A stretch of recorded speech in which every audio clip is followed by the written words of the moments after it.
There are flagships and then there is the Xiaomi 15 Ultra. Now you must be wondering, what's so different about this phone, Ershad? Well, after having used it for a few days, I can say that it's a bit of an acquired taste like sushi. Because once you start appreciating the finer nuances of an umami-filled sushi, you really cannot stop. And the same is true for the Xiaomi 15 Ultra as well. Now, if you're still confused, let me explain my experience with the phone. Maybe then you will get an idea of what I'm trying to say. Alright, if you're here for the first time, I'm Ershad. This is Track and Tech English, your destination for detailed, incisive gadget reviews.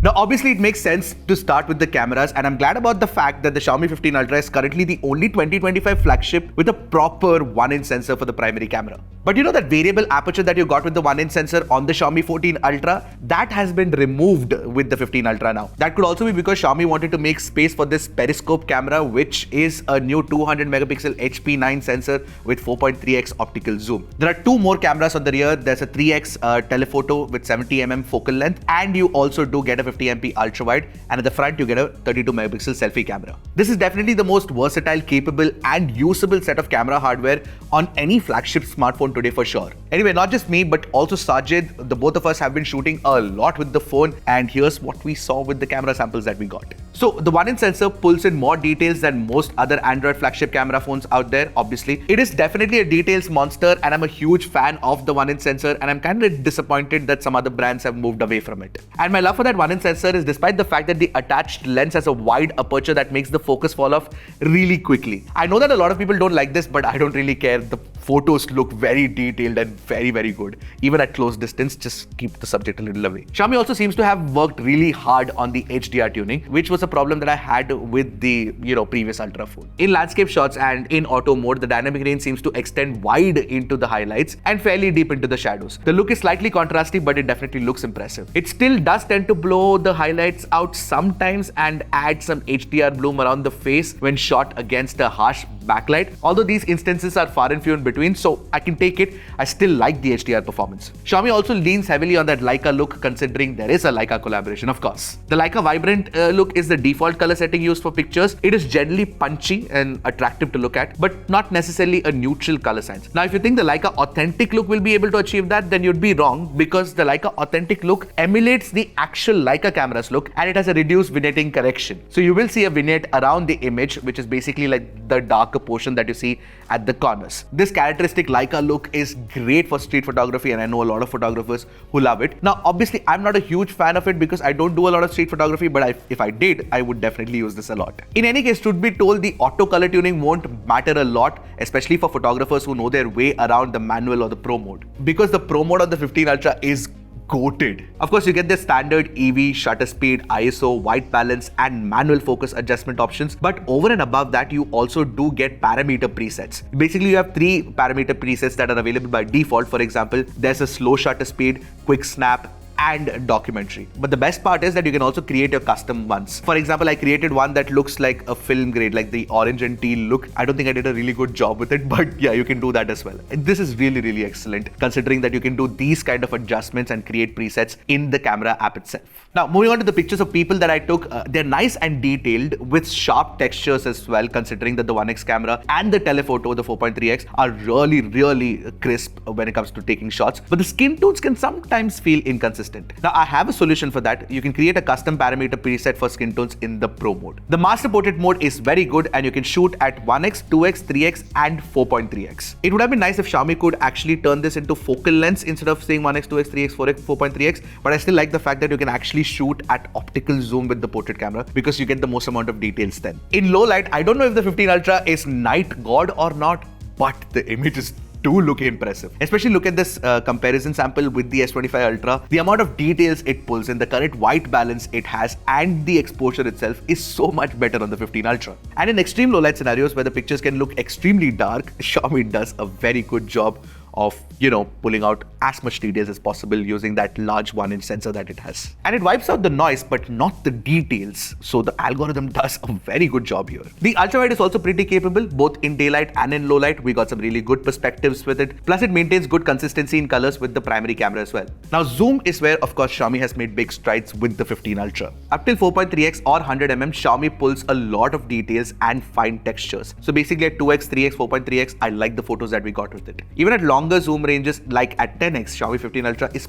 pretty impressive. And even further at 30x, 60x and 100x, when AI kicks in, it recreates some details to make up for the loss due to digital zoom. What I like in this whole process is that you can actually see the AI kicking in the camera app, and if you want to, you can also switch the toggle off, which I think is the right way to do it, and other brands should also follow this approach. But wait for it, the zoom performance in low light also took me by surprise. So Xiaomi has actually done a fab job here. The large sensors are really coming in handy to pull in light and capture good low light zoom shots. Now compared to last year, the selfies on the 15 Ultra have also improved, so I'm glad about that, but I still feel there is some more room for improvement in the selfie department. Which reminds me, there is also room for improvement in our subscriber count department, so only you can fix that. If you like the kind of content that we make, go ahead, hit that subscribe button.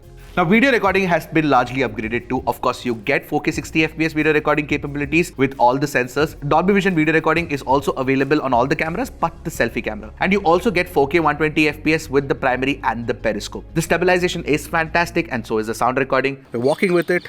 Now we're walking faster, slowing down.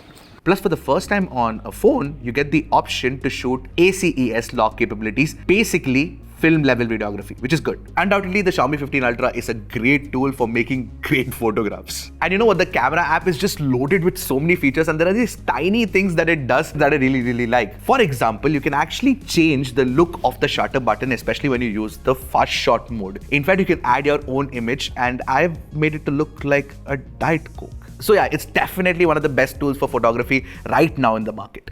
The Leica partnership with Xiaomi is so deeply entrenched that the phone has started resembling an actual Leica camera. You know, the 15 Ultra's dual tone look with the vegan leather back in black color no less, and the cursive Ultra branding out here, I think that it looks very classy. Now the camera module is obviously large, so the phone is kind of top heavy, but I still feel like the weight distribution has been done fairly well for you to not feel the weight of the phone when you're actually holding it. Moreover, since the top half is mostly dominated by the camera module, and when you place it on a table and when you type at the bottom, there's not much of a table wobble that I noticed and considered to be an issue. Overall, the in-hand feel is fantastic. You also do get a lovely micro quad curved display, so holding it and using it actually feels very good. It feels very premium for sure. And considering the DNA of the phone is that it is a camera focused phone, holding it and using it in landscape mode to take photos, oh my god, it's actually a damn good experience. Of course, you also get IP68 rating, and you get Xiaomi's very own first party solution called Xiaomi Shield Glass 2.0 to enhance the display protection on top of it. So even if I do this,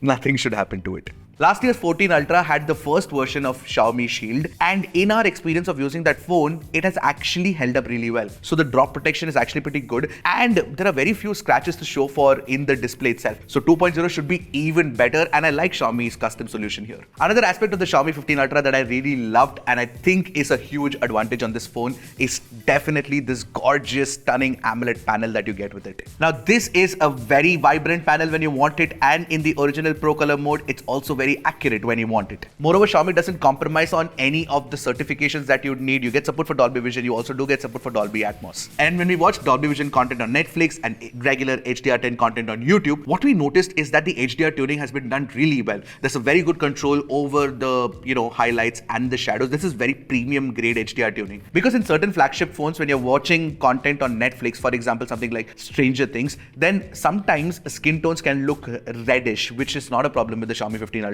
It's actually very well tuned. The speakers sound great, they're rich and loud, and you do get support for all the high-res certifications. For example, LHDC, LDAC, all of that is supported, no problem there.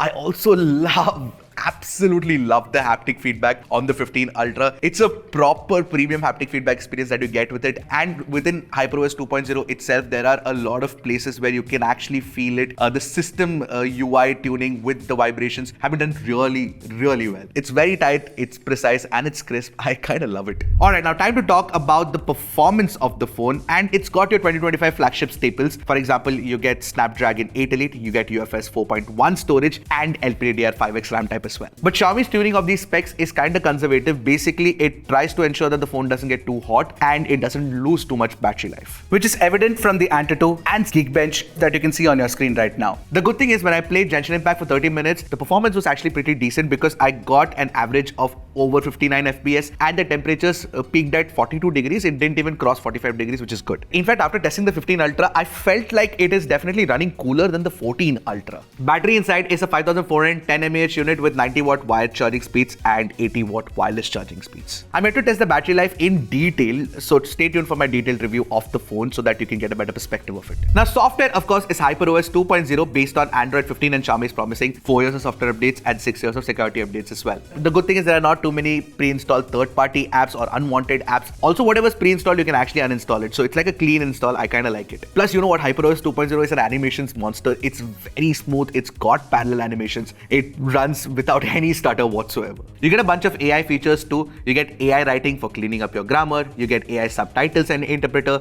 Plus, you also do get a lot of AI editing based tools. For example, you've got AI expansion, AI eraser, all of those things are available and they work really well too. Plus, of course, there's Gemini integration, and Xiaomi also gives you 2 months of free Gemini advanced subscription as well, which is a nice thing. Plus, finally, Circle to Search is also available on the 15 Ultra, which is a good thing because I like Circle to Search. Alright, circling back to that sushi reference I made at the start. Now, after using the Xiaomi 15 Ultra, you start, appreciating the benefits of that Leica collaboration, and obviously that's quite clearly an acquired taste. Now, if you're willing to learn the camera app and of course master it, which is probably where you will be spending most of the time in the phone itself, you will start appreciating the results that you get with it and probably even start loving it. As a camera phone, it definitely gets a lot of things right, especially the hardware. As for the rest of the phone itself, it's your standard flagship affair. What I also do like about the 15 Ultra is that Xiaomi has managed to price it, sensibly, because along with card discounts, you can actually get the phone for under 1 lakh rupees. And if you're pre-ordering it, you also do get bundled free photography kit, which I think is pretty cool, and definitely it enhances the experience of using a phone that's meant to be a camera focused device. Now, the final question that you need to ask yourself is, are you willing to take a bite of this sushi? I think I shouldn't be so obsessed with sushi, right? Let me know in the comments what you think about the 15 Ultra and what other kind of videos you'd like to see us do with this phone. I'll see you guys in the next one. Until then, keep tracking and stay safe.